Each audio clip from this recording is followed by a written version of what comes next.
যারা আমাদের আবেগ নিয়ে খেলে তাদের সাথে এবার আমরা খেলবো। কেন? Mind it. কি হলো আবার? শুনেন নাই? এই ধোকা কোলা এটা তো ওই জায়গা। এই মুসলমানের দেশে আমার ভাইয়ের ভূমিকে দখল করে আমরা তাদেরকে বলতে চাই, ওই লাল পানির ভেতরে আমার মুসলিম ভাই বোনের রক্ত ভাসছে। আমরা সবাই এই ঈদে কোকা কোলা সহ সকল পণ্য বর্জন করি। গ্রামের একজন সাধারণ মুদি দোকানদারের কাছে গিয়ে একজন ভাই একটি কোক বা কোকা কোলা চাইলেন। ভাই এটা কোক দান তো। পবিত্র দোকানে অপবিত্র জিনিস বেশি না আমি। কোকা কোলা একদম। ধোকাবাজির দিন শেষ। তোমাদেরকে দেখাবে ধোকাবাজির ফল কেমন। আসসালামু আলাইকুম রহমতুল্লাহ। সম্মানিত দিনী ভাই ও বোনেরা, আসুন বর্তমান বিশ্বের সবচেয়ে বড় সন্ত্রাসী রাষ্ট্র ইসরায়েলের উৎপাদিত কোকা কোলা সহ সকল পণ্য বর্জন করি। আসসালামু আলাইকুম রহমতুল্লাহি ওয়া বারাকাতুহু। গ্রামের একজন সাধারণ মুদি দোকানদারের কাছে গিয়ে একজন ভাই একটি কোক বা কোকা কোলা চাইলেন।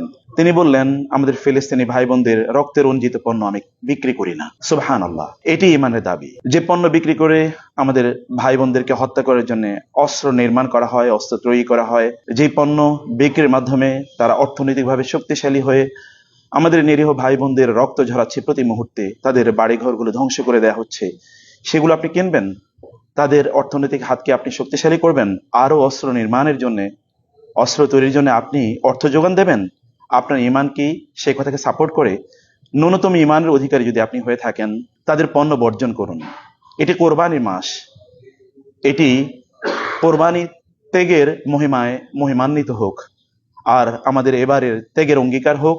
তাদের পণ্য আমরা বর্জন করব যারা ইসলাম এবং মুসলিমদের বিরুদ্ধে অনন্ত যুদ্ধে অবতীর্ণ হয়েছে। আমরাও তাদের বিরুদ্ধে যুদ্ধ করতে চাই, আর আমাদের এবারে যুদ্ধ হবে অর্থনৈতিক যুদ্ধ। সেই যুদ্ধে আপনি একজন গর্বিত সৈনিক হন। প্রিয় দর্শক, গাজার কথা আমরা সকলেই জানি, রাফার কথাও আমরা সকলেই জানি। সেখানে নিরীহ মুসলমানদের রক্ত ঝরছে, হাজার হাজার মুসলমান শহীদ হচ্ছে। মানচিত্রের বিভাজনের কারণে আমরা সরাসরি গাজায় কিংবা রাফায় শরিক হতে পারছি না, কিন্তু আমাদের উচিত আর্থিকভাবে যারা দখলদারদের সাহায্য করছে তাদের যাবতীয় পণ্য বয়কট করা। সামনে মুসলমানদের পবিত্রতম উৎসব ঈদ উল আজহা। এই ঈদ উল আজহাতে গাজায় ফিলিস্তিনে মুসলমানদের রক্তের সাথে যে নামটা মিশে আছে সে নাম কোকা কোলা। আমরা সবাই এই ঈদে কোকা কোলা সহ ইসরায়েলের যত পণ্য আছে, কোকা কোলা, 7 আপ, আরো যত পণ্য আছে সব পণ্য বয়কট করব। আমরা যদি তাদের পণ্য বয়কট অব্যাহত রাখি, তাদের অর্থনৈতিক মেরুদণ্ড ভেঙে যাবে। তাদের অর্থনৈতিক মেরুদণ্ড ভেঙে গেলে মুসলমানদের উপর তাদের জুলুম অত্যাচার এমনিতেই কমে আসবে।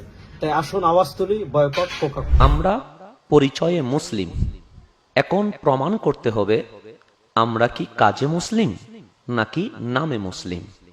এই মুসলমানের দেশে যখন ইসরায়েলি পণ্য আদান প্রদান ক্রয় বিক্রয় হয়, তখন বলতে ইচ্ছে হয় আমরা নামে মুসলিম কিন্তু কাজে মুসলিম হতে পারিনি। যখন কোকা কোলা, পেপসির লাল পানীয়গুলো আপনি আমি দেখি, তখন মনে হয় শুধু পানীয় দ্রব্য, কিন্তু আমার মনে হয় ওই লাল পানির ভেতরে আমার মুসলিম ভাই বোনের রক্ত ভাসছে। কারণ তাদের লাভ্যাংশের টাকা দিয়ে অস্ত্র কেনা হয়, আর সেই অস্ত্র দিয়ে আমাদের পবিত্র স্থান মসজিদে আকসা রক্তাক্ত হয়, ফিলিস্তিনের ভূমি রক্তে রঞ্জিত হয়। তাই মুসলিম হিসেবে আমাদের দায়িত্ব ইসরায়েলি পণ্য বয়কট করা।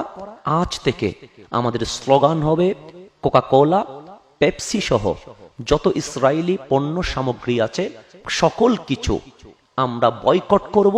এটাই আমাদের ঈমানি দাবি। আসুন সবাই ঐক্যতার সাথে ইসরায়েলি পণ্য কোকা কোলা, পেপসি বয়কট করি, এবং আমরা রব্বুল আলামিনের দরবারে স্বচ্ছ থাকি। আমরা ফিলিস্তিনের পক্ষে যুদ্ধ করতে না পারলেও অর্থনৈতিক যুদ্ধে আমরা অংশগ্রহণ করেছি। যারা আমাদের আবেগ নিয়ে খেলে তাদের সাথে এবার আমরা খেলবো। Mind it. ধোকা কোলা আমি খাই না, আপনি কি খান? মনে রাখবেন, এই ধোকা কোলা তারা সমকামিতাকেও প্রমোট করে এবং সকল শয়তানি এক সূত্রে গাঁথা। যারা আমার দেশ, আমার ভাইয়ের ভূমিকে দখল করে ফ্যাক্টরি বানিয়ে তারাই আবার আমাদেরকে বুঝাতে চায় যে এই ফ্যাক্টরি সেখানেও আছে, আমরা তাদেরকে বলতে চাই ধোঁকাবাজির দিন শেষ, এবার তৌহিদি জনতার বাংলাদেশ তোমাদেরকে দেখাবে ধোঁকাবাজির ফল কেমন।